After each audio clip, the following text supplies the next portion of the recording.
नमस्कार, जी India superfast breaking news में आपका स्वागत है। और अगर आप चैनल पर नए हैं तो तुरंत सब्सक्राइब करें ताकि देश दुनिया की हर बड़ी खबर पहुंचे सबसे पहले आप तक। तो चलिए सबसे पहले नजर डालते हैं आज की टॉप हेडलाइंस पर। बिहार चुनाव की ताजा हलचल। लालगंज वैशाली में चुनावी सभा को संबोधित करते हुए उत्तर प्रदेश के मुख्यमंत्री योगी आदित्यनाथ ने राहुल गांधी पर तीखा तंज कसा। उन्होंने कहा, राहुल गांधी जहां प्रचार करते हैं वहां एनडीए की जीत पक्की हो जाती है। योगी ने राजद शासनकाल की याद दिलाते हुए कहा कि 2005 से पहले बिहार में अराजकता और भ्रष्टाचार चरम पर था। व्यापारियों की हत्या आम बात थी। उन्होंने डबल इंजन सरकार की सराहना करते हुए कहा, जब अच्छी सरकार आती है तो विकास होता है। साथ ही प्रधानमंत्री नरेंद्र मोदी को दुनिया का सबसे लोकप्रिय नेता बताया और सीतामढ़ी में बन रहे जानकी मंदिर का भी जिक्र किया। यही थी बिहार चुनाव की गर्मागर्म अपडेट। देश भर के मौसम की ताज़ा तस्वीर सिर्फ कुछ ही सेकंड में। भारत चीन सीमा से सटे सिक्किम के ऊंचाई वाले इलाकों में शुक्रवार को भारी बर्फबारी हुई। नाथुला, कुपुप और चांगू झील के आसपास तापमान 0 से नीचे चला गया है। आईएमडी ने पूरे सिक्किम में रेड अलर्ट जारी किया है और पर्यटकों को ऊंचे इलाकों में न जाने की सलाह दी गई है। इधर चक्रवाती तूफान मोन्था के असर से छत्तीसगढ़ में तेज बारिश हो रही है। कई ट्रेनें 29 घंटे तक लेट हैं, जिससे केरल, ओडिशा, तेलंगाना और दिल्ली के यात्री परेशान हैं। उत्तर प्रदेश के वाराणसी, बलिया और मऊ में बारिश से खेत डूब गए हैं। कटी हुई धान की फसल बर्बाद हो रही है। यही थी मौसम से जुड़ी बड़ी खबरें। अगर आप ट्रेन से सफर के दौरान प्लेटफॉर्म पर ब्रश करते हैं या खाना खाने के बाद वहीं बर्तन धोते हैं तो अब सावधान हो जाइए। यूपी के रेलवे स्टेशनों पर ऐसे काम करना अब महंगा पड़ सकता है। रेल अधिनियम 1989 के तहत स्टेशन परिसर में तय स्थानों को छोड़कर कहीं भी ब्रश करना, थूकना या बर्तन धोना अपराध की श्रेणी में आता है। ऐसा करते पाए जाने पर 500 रुपये तक का जुर्माना लगाया जा सकता है। रेलवे ने स्वच्छता बनाए रखने के लिए अभियान शुरू कर दिया है। यात्रियों से अपील की गई है कि वे सिर्फ शौचालय और वॉश बेसिन का ही इस्तेमाल करें, वरना आपकी यात्रा जेब पर भारी पड़ सकती है। बिहार चुनाव की बड़ी घोषणाएं। राजग ने विधानसभा चुनाव के लिए अपना संकल्प पत्र जारी किया है, जिसमें किसानों को हर साल 9,000 रुपये देने का वादा किया गया है। साथ ही हर जिले में मेडिकल कॉलेज और औद्योगिक पार्क बनाने की योजना है। गरीबों के लिए पंचामृत गारंटी का ऐलान हुआ है, जिसमें मुफ्त राशन, 125 यूनिट बिजली, 5 लाख रुपए तक इलाज, 50 लाख पक्के मकान और सामाजिक सुरक्षा पेंशन शामिल हैं।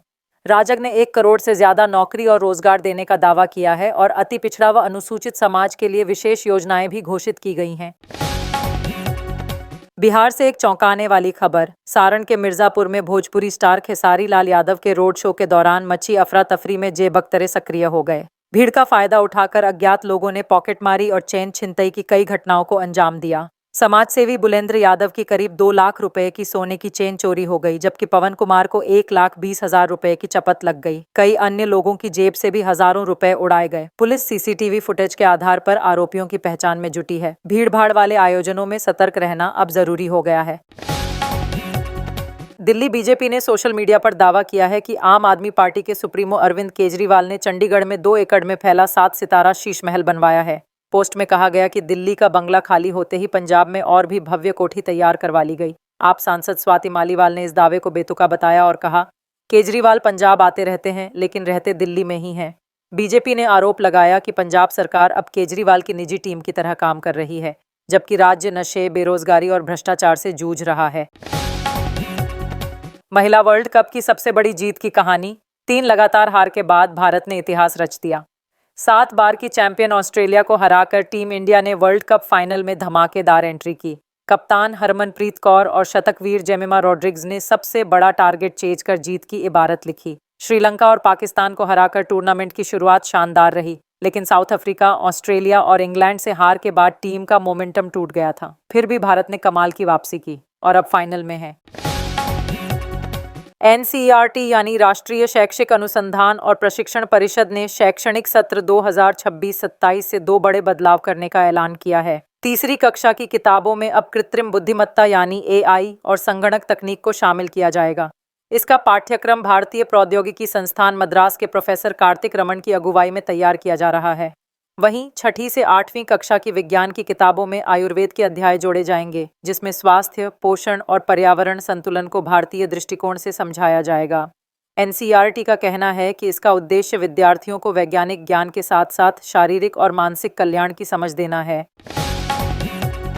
उत्तराखंड के चर्चित पेपर लीक मामले की ताजा अपडेट। उत्तराखंड अधीनस्थ सेवा चयन आयोग के पेपर लीक मामले में केंद्रीय अन्वेषण ब्यूरो यानी सीबीआई ने जांच शुरू कर दी है। अब फोकस है डिजिटल सबूतों पर। सीबीआई व्हाट्सएप नेटवर्क की कड़ी से लेकर इलेक्ट्रॉनिक एविडेंस की गहराई से पड़ताल करेगी। हरिद्वार के आदर्श बल सदन इंटर कॉलेज का दौरा भी किया जाएगा, जहां से 21 सितंबर को परीक्षा के दिन पेपर लीक हुआ था। टीम वहां मौजूद स्टाफ से पूछताछ करेगी और जैमर की स्थिति की भी जांच होगी। मुख्य आरोपी खालिद के पुराने मुकदमों से भी सुराग तलाशे जा रहे हैं, ताकि यह पता चल सके कि वह किस नकल सिंडिकेट से जुड़ा था और उसके पीछे कौन कौन बड़ी हस्तियां हैं।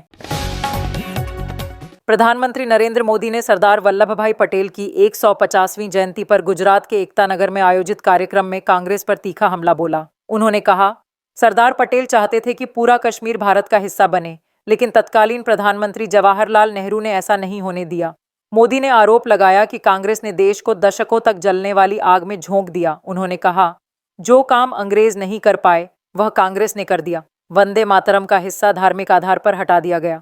प्रधानमंत्री ने इसे गुलाम मानसिकता और ब्रिटिश एजेंडे को आगे बढ़ाने की साजिश बताया। मध्य प्रदेश से एक दुखद खबर। बड़वानी जिले में नर्मदा परिक्रमा के लिए जा रही श्रद्धालुओं से भरी बस शुक्रवार सुबह पलट गई। हादसे में एक महिला की मौत हो गई, जबकि 55 यात्री घायल हुए हैं। बस इंदौर और धार जिलों के 56 तीर्थयात्रियों को लेकर बैगुर गांव के पास फिसलकर डिवाइडर से टकरा गई। पुलिस अधीक्षक जगदीश डावर ने बताया, अगर बस पास की खाई में गिर जाती तो हादसा और भी भयावह हो सकता था। सभी घायलों को अस्पताल में भर्ती कराया गया है और मुख्यमंत्री ने घटना पर शोक व्यक्त किया है। दुर्घटना के कारणों की जांच जारी है। भुवनेश्वर के कॉलिंग विहार इलाके में एक नकली डॉक्टर पकड़ा गया, जो खुद को मधुमेह विशेषज्ञ बताकर मरीजों का इलाज कर रहा था। एक मरीज की प्रिस्क्रिप्शन से फर्जीवाड़े का खुलासा हुआ, जिसके बाद स्वास्थ्य विभाग ने सतर्कता की अपील की है। खुर्दा जिले में क्वैक निरोधी सेल की निष्क्रियता के चलते ऐसे झोला छाप डॉक्टरों की भरमार हो गई है। कई बार मरीजों की हालत और बिगड़ जाती है। स्वास्थ्य विभाग ने कहा है, लोग इलाज से पहले डॉक्टर की योग्यता और पंजीकरण की जांच जरूर करें। मुंबई से सनसनीखेज बंधक कांड की पूरी कहानी। पवई के आरए स्टूडियो में गुरुवार को 17 बच्चों समेत 19 लोगों को बंधक बनाने वाले आरोपी रोहित आर्या ने 4 माता पिता से 1-1 करोड़ रुपए की फिरौती मांगी। उसने स्टूडियो में बम होने की धमकी दी और खिड़कियों पर काले पर्दे लगा दिए। बच्चों की दादी मंगला पाटनकर ने बताया, रोहित ने पूरे समय अच्छा बर्ताव किया, लेकिन बहुत ड्रामा भी किया। उन्होंने बच्चों को बचाने में मदद की, लेकिन सिर में कांच के टुकड़ों से घायल हो गईं। पुलिस ने बाथरूम के रास्ते कमांडो भेजकर सभी बच्चों को सुरक्षित बाहर निकाला। जवाबी कार्रवाई में रोहित को गोली लगी और उसकी मौत हो गई। भारत और अमेरिका के बीच ऐतिहासिक रक्षा साझेदारी। रक्षा मंत्री राजनाथ सिंह और अमेरिकी युद्ध सचिव पीट हेगसेथ ने कुआलालंपुर में 10 वर्ष की प्रमुख रक्षा साझेदारी रूपरेखा पर हस्ताक्षर किए। राजनाथ सिंह ने इसे रणनीतिक अभिसरण की दिशा में नए युग की शुरुआत बताया। हेगसेथ ने कहा, यह समझौता क्षेत्रीय स्थिरता और प्रतिरोध की आधारशिला है। इस साझेदारी के तहत सैन्य सहयोग, तकनीकी आदान प्रदान और हिंद प्रशांत क्षेत्र में सुरक्षा को प्राथमिकता दी जाएगी। भारत की आत्मनिर्भर रक्षा नीति को इससे नई मजबूती मिलेगी।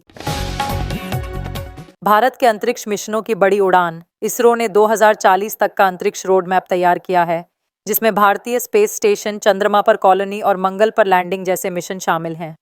गगनयान से शुरू होकर चंद्रयान 8 और मंगल सतह पर 3D घर तक की योजना बनाई गई है।